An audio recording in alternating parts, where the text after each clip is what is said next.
What's up, you guys? Thank you for clicking on this video. So, as you can tell by the title, we have some very spicy news to talk about in today's video, people. So, sit on back, grab a snack, and listen to me ramble about some Transformers news. So, first up here on the docket, let's talk about something that JC Prime 17 said on the TFW boards. He said this yesterday, and I quote, "Cases of this guy have started to arrive in U.S. port." He is referring to Studio Series Bumblebee movie Voyager class Shockwave. So expect this guy. I can't remember if he's already been up for pre-order. I don't think so, but since he's in US port, I would not be surprised if you start seeing this in stores or in stock online within the next few weeks or a couple months. I'd say anywhere in between that time frame, definitely, considering he's already arrived in US port and it's only January. So yeah, this is going to be pretty exciting. Even though, we did find out he's missing, what was that, elbow swivel or bicep swivel. So I don't know, we'll see what the verdict is on that guy once more people get their hands on it in the Transformers community. But still, regardless, it's still pretty exciting to hear that this guy is going to be dropping pretty soon. Haven't talked about some Rise of the Beast concept art news in a little bit on the channel, but some interesting early art for Stratosphere came out like a day or two ago. This is by Eddie Del Rio on his Instagram account. He put this up. This art is dated March 1st of 2021, so almost 3 years ago now at this point, which is kind of crazy to think about. But yeah, this is one of the more earlier concept art designs and renders for Stratosphere right here, and yeah, he looks pretty cool. Very reminiscent, I'd say, of the Transformers Energon flying characters on the Autobot side, like Skyblast, and I'm drawing a blank on the other names of those characters. Obviously, a little bit of G1 Jetfire in there too. Maybe some Aerial Bots inspiration. It just seems like an amalgamation of a lot of different Autobot flying characters over the years, but I immediately thought of the Autobot flying characters in Energon along with G1 Jetfire. That's where I think most of the inspiration comes from here, but again, I don't know where this guy's head was in terms of getting inspiration with the color scheme and the design of this guy, but obviously the most popular is either G1's Jetfire or maybe the Aerial Bots, I'd say, but I don't know, some of these people, when they're doing concept art for the Transformers movie designs, they do kind of dig in the crates a little bit between characters and what they can look at and find and take for inspiration and make it something new for these designs for the movie. So nonetheless, pretty cool here to see an early design of Stratosphere. And we have some pretty crazy Generation Selects news for this year. Something that's dropping, a multi-pack, a G1 Autobot multi-pack of Deluxe HOUND, which is the one that we saw leaked a year and a half ago. That was originally supposed to be a Buzzworthy exclusive, but since Buzzworthy was discontinued this year, it seems to have been moved into this 5-pack. We have a re-release of Studio Series Jazz, Earthrise Wheeljack, Earthrise Sunstreaker, and Earthrise Trailbreaker. All of these, I'm assuming, are going to be re-released more so with the G1 Tune Deco, similar to Cup and Cliffjumper that were released, last year or the year before under Buzzworthy with the solid plastic windows as opposed to the dreadful clear plastic that we all hate. So yeah, that's a welcome upgrade for me personally, especially with the changing the clear plastic windows and, just whatever else is on those figures into solid opaque plastic with the painted blue on there. I just think that looks much better. We don't want to see a bunch of ugly ass robot junk on the inside. It just makes no sense. We don't want brittle, cheap figures that break after transforming it a few times or start to wear down and break after a couple years of having it due to clear plastic and how cheap and, just brittle it is compared to solid plastic. So this is a win in my eyes. I know some people are going to be upset about this no matter matter what. Like, why do I have to buy Hound when it's in a 5-pack with a bunch of other Autobots I've already bought before?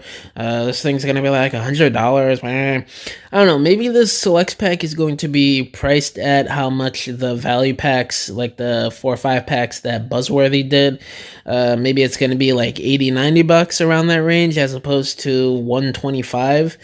But something tells me that this value pack is probably either going to be 100 or 125, and it's not really going to be a whole lot of savings you're going to be doing, but who knows, time will tell. But I would probably buy this pack anyway. I know a lot of people missed out on Sunstreaker, Trailbreaker, and to an extent Jazz and Wheeljack, which is kind of crazy. I don't know. When those figures first came out, it's kind of it's a little weird to think about, but it feels like it was just like a year or two ago when all these figures were so recent and so like they were just in circulation, and they were just figures that weren't hard to get. It's so weird saying it now that these are older, harder to find figures that just came out 3-4 years ago. It's kind of crazy to say and think about, you know? So, but yeah, this is a great 5-pack for a lot of people that I know missed out on these. Me personally, I still have the original Wheeljack, but the clear plastic parts on one of the clear plastic windshield pieces broke, where you flip it into the inside of the leg. So I definitely need a new Wheeljack because of that cheap, crazy clear plastic. Jazz, I need a new one because the paint started fading on his, even though I only transformed it like 5 times and I've only messed around with it a few times.